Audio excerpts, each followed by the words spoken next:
Ang pangatlong digmaang Punik. Sakupin ko ang Kartago, binigyan ako ng biyaya ng Roma.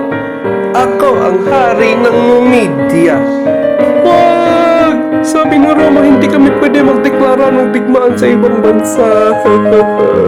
Tama! Kasi kapag lalaban kayo, awayin kayo ng Roma, pero bully ako.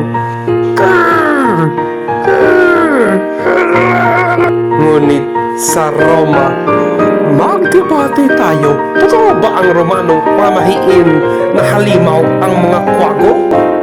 Ang kwago ay hindi halimaw kasi hindi sila banta sa ekonomiya at mental health natin, hindi katulad sa mga taga-Kartago. Dapat masira ang Kartago.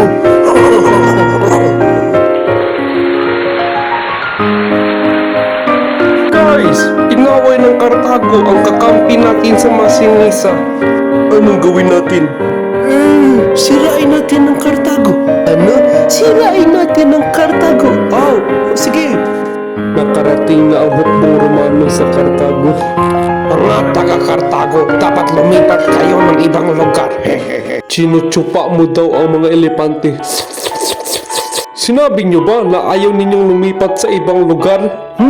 Siyempre, bahay namin ito. Wala kang karapatan na palayasin kami, gago. Sabi ni Cato, senador namin siya, na dapat masira ang lungsod ninyo. Sana kasama niya si Jupiter kasi namatay siya. Namatay si Cato kasi kinampot siya ng elepante namin. Alis kayo, mga tagasunod ni Baal, isang peking Diyos.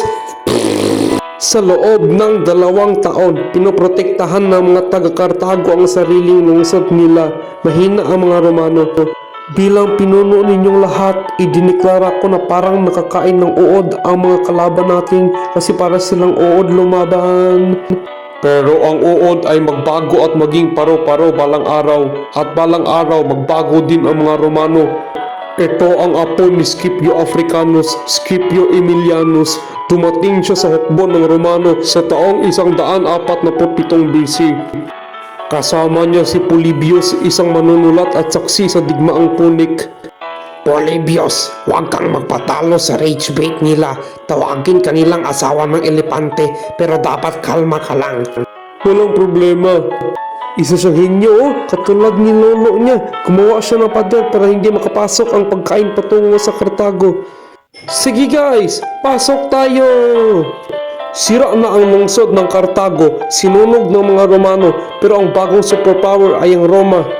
50,000 taga-Kartago ang naibenta sa pang-aalipin. Sana hindi ako kantutin ng elepante, bakulaw, bubuyog, putakti, jarboa, igat, jakal, buhaya. Silence!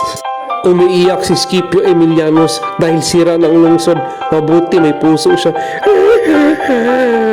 Naging malaya si Hasdrubal, pero ano ang gawin niya? Wala na ang lungsod niya.